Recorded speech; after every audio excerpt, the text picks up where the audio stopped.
Hi everyone, welcome back to the WB information academy YouTube চ্যানেলের পক্ষ থেকে তোমাদের প্রত্যেককে স্বাগত জানাই। তো বন্ধুরা, তোমাদের জন্য লেটেস্ট আপডেট ও দারুণ খুশির খবর বলতে পারো। তো আপডেটটা কী রয়েছে তোমাদের প্রত্যেকের সঙ্গে শেয়ার করব। তো বন্ধুরা, তোমাদের জন্য যে জিডিএস এর নিয়োগে আবেদন করেছো, যারা অপেক্ষা করছো যে জিডিএস এর সেকেন্ড মেরিট লিস্ট কবে আসবে, তো তোমাদের জন্য কিন্তু জিডিএস এর তরফ থেকে একেবারে লেটেস্ট আপডেট উঠে এসেছে। তোমরা সর্বপ্রথম দেখো, আমি কিন্তু জিডিএসের যে অফিসিয়াল ওয়েবসাইটে আছি। তো অফিসিয়াল ওয়েবসাইটে দেখো, এই জায়গাতে কি লেখাটা উঠেছে দেখতে পাচ্ছ।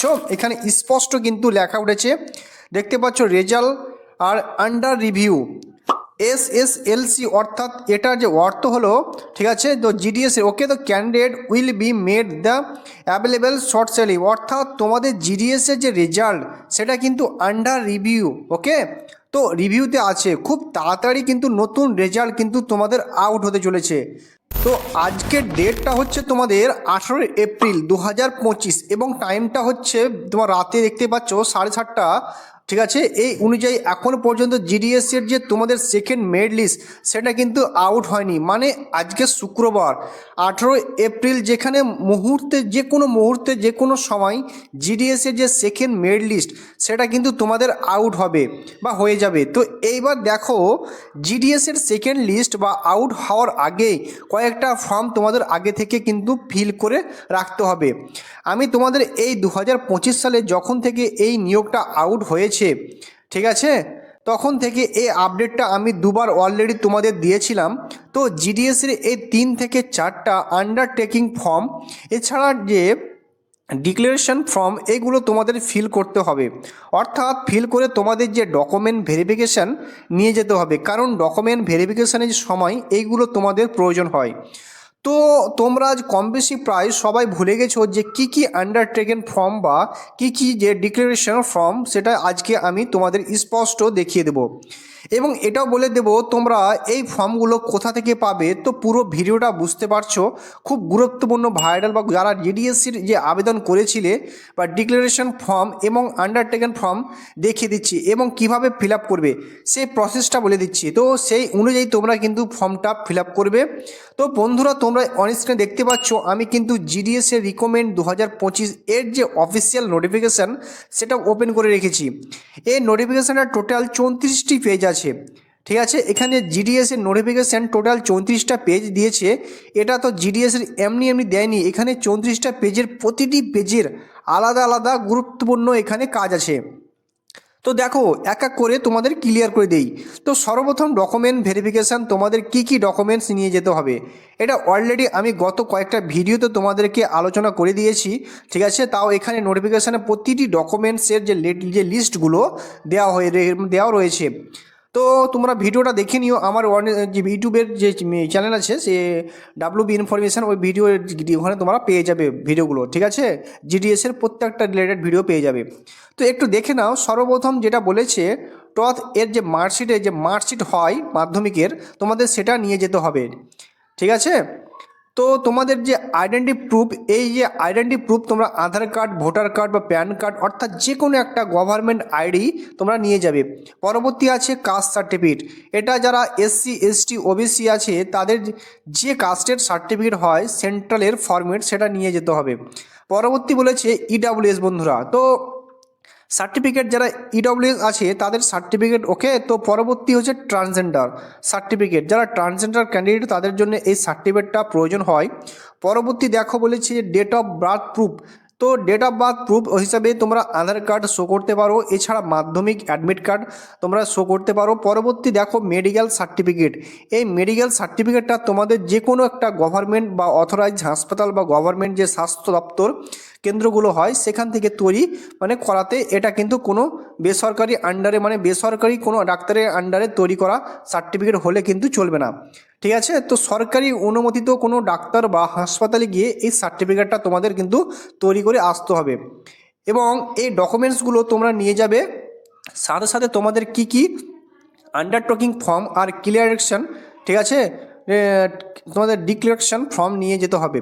তো সেইগুলো তোমাদের এবার ক্লিয়ার করে দিই। দেখো সর্বপ্রথম যে আন্ডারটেকিং ফর্মটা সেটা কিন্তু এই নোটিফিকেশানে তোমরা পেয়ে যাবে, ঠিক আছে। কত নম্বর পেজ? 22 নম্বর পেজ তোমাদের। তো 22 নম্বর পেজের যে আন্ডারটেকিং ফর্ম আছে, দেখো কি বলেছে এখানে। বলেছে আন্ডারটেকেন যে রেকর্ডিং বা রিমুভ আর যে ডিসমিস, অর্থাৎ কেউ যদি এর আগে ধরো জিডিএসে আবেদন করার আগে কোনো চাকরি করেছিল, সেখান থেকে তাকে রিমুভ অর্থাৎ বের করে দেওয়া হয়েছে বা সেখান থেকে তাকে ডিসমিস করে দেওয়া হয়েছে, সেটা যে কোনো কারণ হতে পারে। অর্থাৎ তাতে যদি সেখান থেকে বের করে দেওয়া হয় বা সে কোনো বা কারণবশত সেখান থেকে ছেড়ে চলে আসে, তার ক্ষেত্রে এই আন্ডারটেকেন ফর্ম নিয়ে যেতে হয়।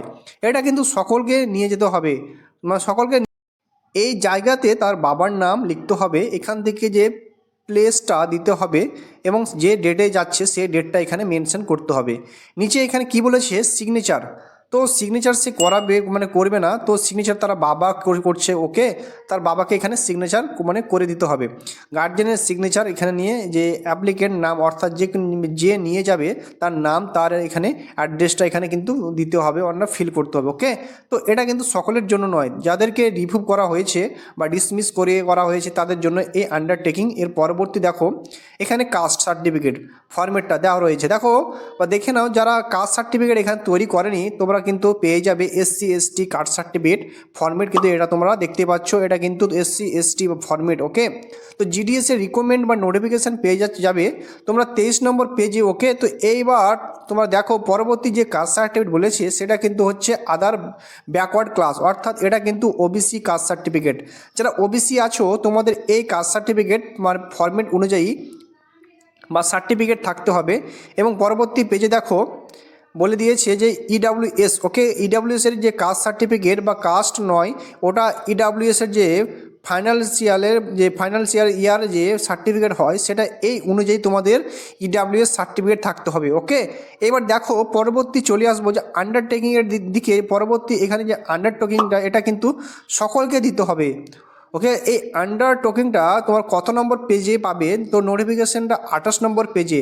হ্যাঁ বন্ধুরা, 28 নম্বর পেজে দেখো এই আন্ডারটেকিং, এটা কিন্তু কোনো জিনিসটাকে উদ্দেশ্য করে তোমাদের চেয়েছে সেটা মেনশন করে দিয়েছে। দেখো বলেছে কম্পিউটার যে লিটারেট, ওকে। তো স্মার্টফোন, ল্যাপটপ, আর এখানে বলেছে কম্পিউটার ডিভাইস। অর্থাৎ এই যে আন্ডারটেকিং ফর্মটা এই কারণে তোমাদের দিতে হচ্ছে যে এখানে তোমাদেরকে জিজ্ঞাসা করা হচ্ছে যে তুমি কম্পিউটার চালাতে জানো কিন্তু ল্যাপটপ চালাতে জানো কি, স্মার্ট ডিভাইস অর্থাৎ স্মার্টফোন তুমি চালাতে জানো কি না, ওকে। এখানে তোমাদের মোবাইল, কোনো কম্পিউটার, ল্যাপটপ এগুলো তোমাদের ইউজ করা জানতে হবে। এবার অনেকে আছে যে কম্পিউটার চালাতে জানে না, তো কোনো সমস্যা নেই, এটাও তাও তোমাদের দিতে হবে। কারণ কম্পিউটারে তোমাদের কোনো যে প্র্যাকটিক্যাল টেস্ট হবে না। এটার অর্থ হলো এটাই যে তুমি জিডিএসের এজ এবং সার্ভিস দিতে এসছো, তোমাকে যে স্মার্টলি ওয়ার্ক জানতে হবে, ওকে। তো এই কারণে তোমাদের এটা দিতে হয়। তো এই আন্ডারটেকিং ফর্ম কিভাবে ফিল আপ করবে? তো বন্ধুরা সর্বপ্রথম এই জায়গায় তোমরা তোমাদের যে নিজস্ব নামটা লিখবে এবং এই জায়গায় তোমার বাবার নাম লিখবে। পরবর্তী যে প্লেস, তোমার যে বাড়ির যে প্লেস আছে সেই জায়গার নাম নিচে ডেটটা দিয়ে দেবে। এবার যে ডেটে তুমি যাচ্ছ ডকুমেন্ট ভেরিফিকেশান করাতে, তো সেই ডেটটা তুমি দেওয়ার পর নিচে দেখো সিগনেচার, এখানে তোমরা বাবা আর সিগনেচার করবে। তো নিচে যে অ্যাপ্লিকেন্ট নেম তোমার নাম লিখবে আর তোমার অ্যাড্রেস এখানে দিয়ে দিবে, ওকে। এটা নিয়ে যাবে পরবর্তী। দেখো দেখো কত নম্বর পেজ? পরবর্তী আছে তোমাদের 29 নম্বর পেজ। তো নোটিফিকেশানে 29 নম্বর পেজে তোমরা পেয়ে যাবে কিনা ডিক্লারেশন ফর্ম। এই ডিক্লারেশন ফর্মটা কিন্তু সকলকে নিয়ে যেতে হবে। কিসের উপর ডিক্লারেশন বলেছে? দেখো বলেছে এখানে যে রাইট টু স্কুটার বাইক, অর্থাৎ তোমরা যদি স্কুটার বাইক বা সাইকেল বাইক বা স্কুটি এই তিনটে জিনিস তুমি যেন চালাতে জানো। এবার অনেকে আছে যে সাইকেল চালাতে জানো কি, বাইক বা স্কুটি চালাতে জানো বা জানো না, কোনো সমস্যা নেই, এগুলো তোমাদের প্র্যাকটিক্যালি কোনো টেস্ট করবে না। এটার অর্থ হলো এটাই যে তুমি হুইলার বা হুইলার চালাতে জানো, ওকে। তো সেটা তোমরা সাইকেল হতে পারে বা কোনো সমস্যা নেই। তোমার বাইক নেই, তুমি চালাতে জানো না, সেটা আলাদা ব্যাপার। তো এখানে তাও কিন্তু এখানে এটা মেনশন করতে হবে যে হ্যাঁ আমি জানি, এই নিয়ে কিন্তু ডিক্লারেশন তোমাদেরকে দিতে হবে। এই ডিক্লারেশন কিভাবে ফিল আপ করবে? সেম যেমন আগেরটা দেখালাম, এই জায়গায় তোমরা তোমাদের নাম, এখানে তোমাদের বাবার নাম, তোমাদের প্লেস যে ডেটটায় যাবে সেই ডেটটা তুমি দিয়ে দেবে। এখানে তোমাদের বাবা একটা সিগনেচার করবে, এখানে তোমার নাম বা নিচে অ্যাড্রেসটা, ওকে। কয়েকটা জিনিস দিয়ে দিবে এই ডিক্লারেশন ফর্মটা, তো তোমরা কিন্তু ফিল আপ করে নিয়ে যাবে। তো পরবর্তী যে আরেকটা আন্ডারটেকিং, এটা কিন্তু তোমাদের সকলেই নিয়ে যেতে হবে। এই আন্ডারটেকিং কত নম্বর পেজে আছে? এটা আছে তোমাদের 30 নম্বর, মানে পরপর তোমাদের সব আন্ডারটেকিংগুলো দেওয়া রয়েছে। তো 30 নম্বর পেজের নোটিফিকেশান যে আন্ডারটেকিং ফর্মটা কথা বলেছে, এটা কিসের ওপর বলেছে? এটা বলেছে তোমাদের জিডিএসের যে স্যালারি সেটা কিন্তু ওপর দেওয়া হয়, ঠিক আছে। তো টিআরসি অর্থাৎ টাইম রিলেটেড যে কন্টিনিউটি, এই যে অ্যালাউন্স, ওকে, তো এই যে টিআরসি, ওকে, এর ওপর ভিত্তি করে তোমরা কিন্তু ভীষণভাবে মানে জীবিকা সেটা কিন্তু নির্ভর করা চলবে না। এছাড়া তোমরা যে লাইভলিহুড মানে অন্য কোনো ইনকামের সোর্স থাকতে হবে। এবার ধরো তুমি এই যে সমার্ট মাধ্যমিক পাস করেছো, তোমার কোনো ইনকামের রাস্তা নেই, তুমি সর্বপ্রথম জিডিএসে বা যাচ্ছ, কিন্তু তাও এখানে তোমাকে এই আন্ডারটেকিং ফর্মটা সাবমিট করতে হবে যে আমি শুধুমাত্র জিডিএসের স্যালারি বা যে বেতন তার উপর আমি নির্ভরশীল, ঠিক আছে, নয় আমার এছাড়া যে এক্সট্রা কোনো ইনকাম সোর্স আছে। কারণ জিডিএসের যে সরকার একটা যে পার্ট টাইম চাকরি হিসাবে ধরে, এটাকে ফুল টাইম জব হিসাবে ধরে না। তো সেই ক্ষেত্রে জিডিএসে ছাড়াও তোমরা ইনকাম সোর্স থাকতে হবে, থাকলে এই আন্ডারটেকিং ফর্মটা সাবমিট করবে, আর না থাকলে তোমাদের এই বাধ্যতামূলক করতেই হবে না, না হলে কিন্তু তোমাদের সেই এন্ট্রি দেবে না। তো অবশ্যই তোমাদেরকে এটা সাবমিট করতে হবে, না হলে তোমাদেরকে বললাম যে এন্ট্রি দেবে না। তো এই আন্ডারটেকিং ফর্মটা কীভাবে ফিল আপ করবে না সেটা এখনও সেম, তোমাদের নাম, এখানে তোমাদের বাবার নাম, তোমাদের প্লেস, ডেটের নামে যে ডেটটা মেনশন করবে এবং সেই ডেটটা দিয়ে দেবে, ওকে।